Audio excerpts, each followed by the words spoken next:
I know it sounds paranoid. I know it's instinct, muscle memory. Someone knocks. You check. It's normal. It used to be normal for me too until I learned it wasn't. I've always hated being contacted out of the blue. A random number calls me. I won't pick up. If it's important, they'll leave a message. Ever had a coworker message you on Teams without any prior warning? Took me a while to get used to that. But the worst, the absolute worst, is someone knocking on my door unannounced. It started back in university. I was living in a tiny apartment, just me and a lot of bad habits. I'd be smoking or maybe just too busy to clean, and then knock, knock. The sound would hit me like a punch to the chest. My whole body would go stiff. I'd tiptoe over, careful not to make a sound, and peek through the peephole.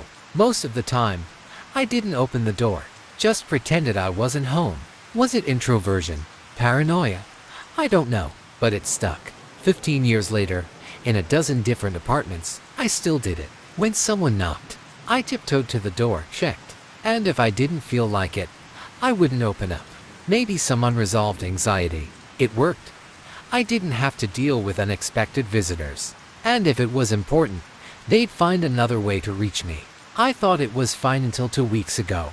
It was a Friday night, a long week at work. For the first time in a while, I let myself relax. I smoked a little, played video games with some friends. The night was mine.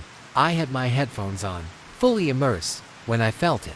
A sound, like a knock, just on the edge of my awareness. I pulled my headphones off, my heart skipping. I held my breath, listened. Nothing. It must have been my upstairs neighbors. They have a kid who's probably staying up late. I shrugged it off, put my headphones back on. Mistake. The night went on, but that sound kept coming. Knock, knock. Just faint, rhythmic tapping, like something waiting. I ignored it at first. Maybe it was the weed playing tricks on me. Maybe I was just tired. But then, by 2 a.m., I'd had enough. I logged off, crawled into bed, and scrolled through my phone before I could sleep. That's when I heard it again. Slow, deliberate, no mistaking it now. A knock, right at my front door. My stomach dropped. I sat up, heart racing. My mind scrambled for answers. Emergency. A late-night visitor.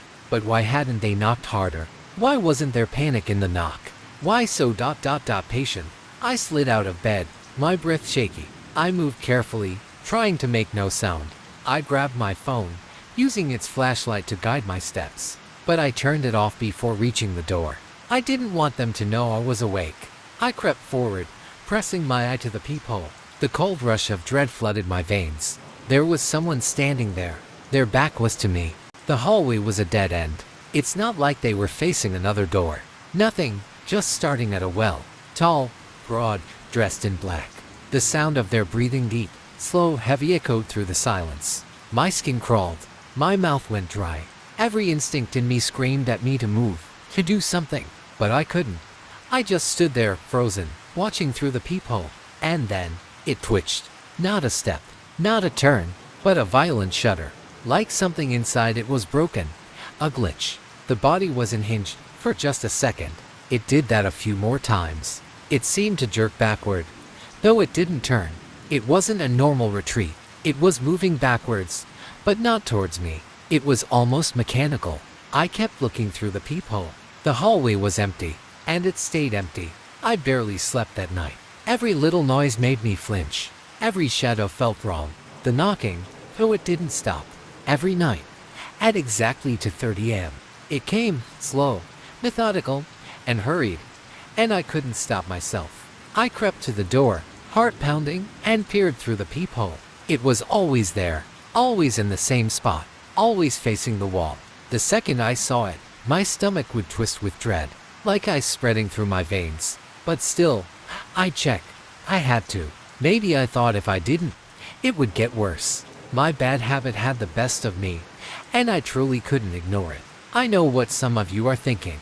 Why didn't I call the police or go stay somewhere else? Well, I had nowhere else to stay, and what was I going to tell the police? Some guy knocks on my door, and I don't answer, and then he leaves me alone. This was definitely creepy, but it was probably some stupid prank that's gone too far. Last night, though, something changed. The knocking started like usual. The rhythmic tap, tap, tap against the door, but I was already in bed. I hadn't fallen asleep yet. I sighed and rolled over, ready to check it as I always did. But this time, when I looked through the peephole, there was nothing. Nothing at all. No one stood in the hallway. No tall, broad figure.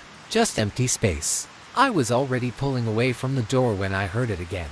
This time, it came from behind me. The knocking was at my bedroom door. My blood ran cold. My body froze. The knocking came again, slow and deliberate. I turned my head, panic rising in my chest. The hallway was dark. The bedroom door shut tight. Knock, knock, knock. Louder, rattling the wood. My legs trembled, and I frozen between my front door and my bedroom door. I didn't know what to do. The doorknob turned. I stumbled backward, gasping. My heart felt like it was about to explode. The air grew thick, suffocating. My breaths came in shallow bursts, like I couldn't get enough oxygen. Knock, knock, knock. The last one was a crash. A thunderous bang that shook the walls. And then silence. I didn't move. I couldn't move. It felt like hours before the first light of morning crept through the blinds. Only then did I dare go into my bedroom.